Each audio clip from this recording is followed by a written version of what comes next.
Hi guys, I'm here to present to you the importance and difference of theoretical and conceptual framework and how do they applied in nursing research.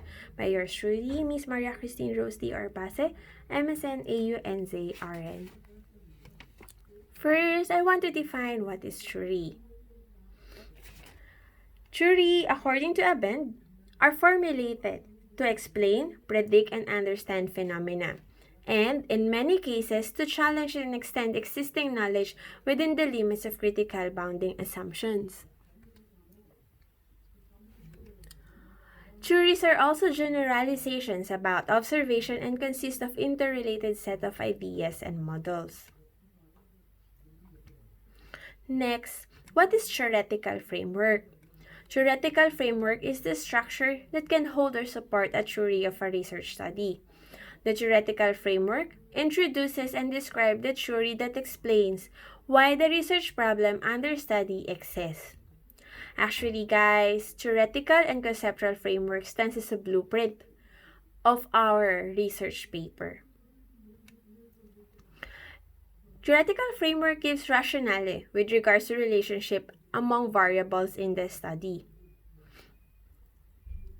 The importance of theoretical framework is it serves as a guide to systematically identify logical relationship among variables. It helps the reader of the study to evaluate theoretical assumptions critically. It helps to develop hypotheses. It helps the researcher to address questions of why and how. And it helps the researcher to know the limits of generality.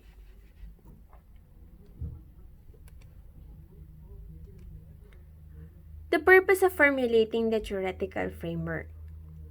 Theories serves as a conceptual basis to understand, analyze, and formulate ways to look into its relationship to social system. So, one of the purpose is to formulate a new research data for future studies. Second, it gives old data new meaning and interpretations. And it answers and or address new problems that have no identified solutions yet. So, how to select a suitable theoretical framework? Of course, the theoretical framework must agree and are congruent to the study for it to be meaningful. Now, how to develop an effective theoretical framework? For some, they were like telling that you need to clearly describe the framework, concepts, and model of specific theories. You should know your title and research question. Second, collate and gather related literature that will help you as you go along with your study. Third, know the variables that are relevant to the study. And then, group that variables into dependent and independent variables. Fourth, review and know the theories that can help support to explain the variables in your study. Fifth, do analyze the assumptions and propositions of the chosen theory fitted for your study and identify its relevance to the study. Guys, when you make theoretical assumptions, you should be clear and direct, and you should know the limitation of the theoretical framework you've chosen. One example of the theoretical framework is that, as you can see, the title of the study is Perceived Quality Patient Care Rendered by the Beginning Nurse Practitioner Towards a Proposed Eye Care Program. Actually, this study was made by me, and I've got 3 various theories under this study. First is Patricia Benner's Novice to Expert Nursing. As you all know, Patricia Benner have 5 levels of nursing experiences: novice, advanced beginner, competent, proficient, and expert. I've chosen this for this theory help explains how nurses develop skills and understanding of patient over time through a proper educational background as well as multitude of experiences. Next theory is the Jean-Orlando dynamic nurse-patient relationship. I've chosen this theory for it will help me to integrate nursing process discipline in response to nurse action for the needs of the client. This theory also serves as a guide in any clinical setting for it suggests how nurses find out and meets the need of the patient. And lastly, Jean Watson's caring theory.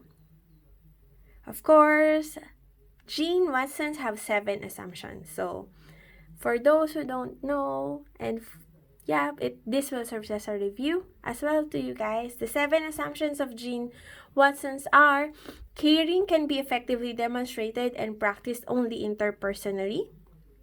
Second, caring consists of curative factors.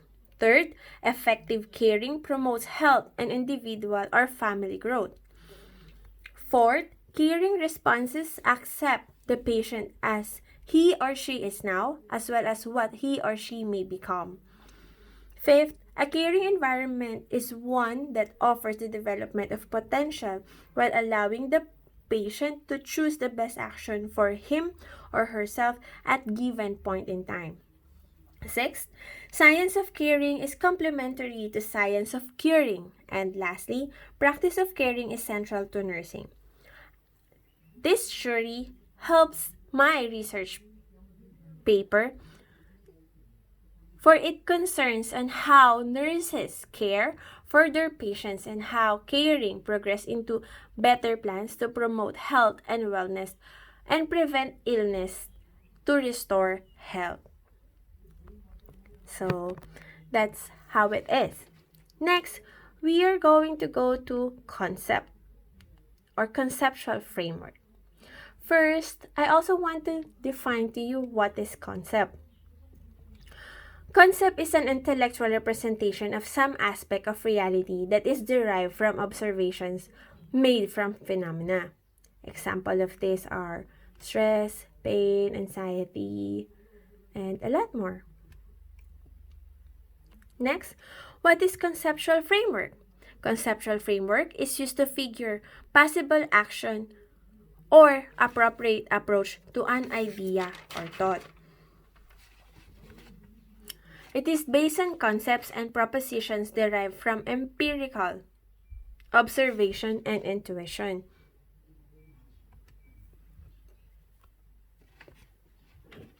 The purpose of conceptual framework are: it helps to explain observations and define variables. It helps a researcher to theory development that will be useful to practice. And it clarifies proposed relationship among concepts and concepts itself. How to develop an effective conceptual framework? First, you need to identify relevant concepts. Second, gather relevant related literature that will help you as you go along with your research paper or study. Next, define concepts. Fourth, know and intervene the variables that are relevant to this study. Of course, when you know that, you also need to group that variables into dependent and independent variables. And fifth, identify the relationship between each variables. Purpose of theoretical and conceptual models. Conceptual models make research findings meaningful and generalizable. It also serves as a starting point to generate hypotheses. Conceptual and theoretical models help stimulate research and it extends knowledge by leading a direction to the study.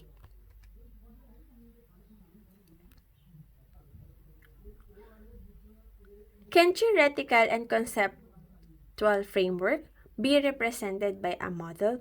Of course, yes. First, I would like to define to you guys what is model. Model is a symbolic representation that helps the researcher to designate a method of representing a phenomena with minimal use of words that gives different meanings to different people. In nursing research or in research, we use two kinds of model, schematic and statistical. And as you can see, schematic conveys concepts and propositions through use of shapes. Example, boxes, arrows, lines, and other symbols. Schematic are also known as visual summaries of complex ideas. While statistical, it conveys and propositions through use of letters, numbers, and mathematical symbols. Next, what is conceptual paradigm? Conceptual paradigm is a diagram that represents and interprets the underlying theory, principles, and concepts of a research. It also shows that variables are interrelated to each other as perceived by the researcher before an actual investigation is done to prove its relationship. Next, what are the components of conceptual framework? As you can see, we use box to represent or symbolize our variable. It can be dependent or independent variable. Next, arrow to show the cause and effect relationship of those variables. And line, we use this to correlate our independent, dependent variables.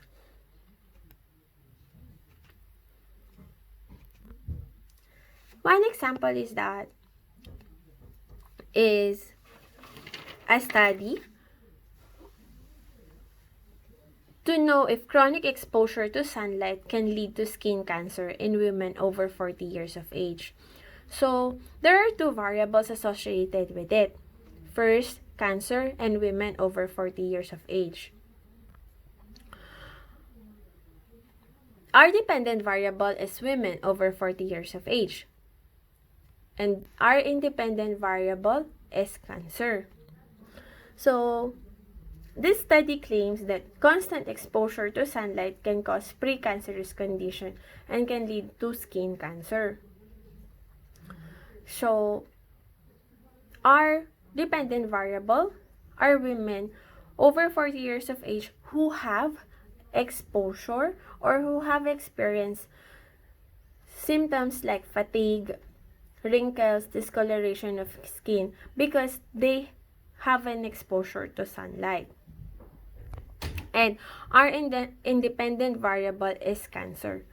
Of course, skin cancer have lots of factors for us to know or for us to distinguish if that person really have skin cancer. So, assuming that other factors are constant during research period, it will be possible to correlate the two variables, and thus it gives affirmation or confirmation that chronic exposure causes cancer in women over 40 years of age. So, in order to help us to know if these two variables really have relationship, we use a correlational type of research studies.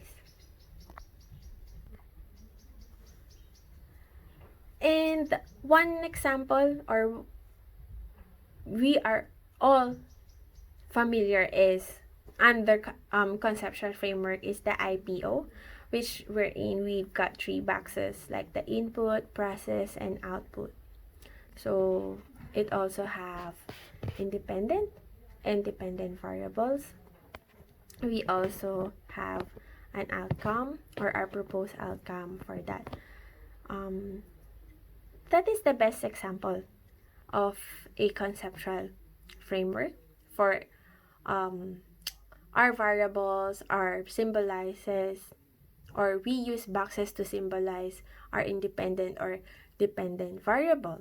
Then we use an arrow for their cause and effect relationship, lines for their relationship, or we use lines to correlate it. So, yep. I do hope, guys, that I was able to help you and enlighten you about conceptual and theoretical framework. Thank you. We should always remember that evidence-based research is very important, and in every research that we will make, we also need to have evidence from our research, use our clinical expertise, use the available resources that we have or we can have, and we always refer to patient's preference for us to have an evidence-based outcome, or in order for us to make an evidence-based decision. Thank you very much, guys!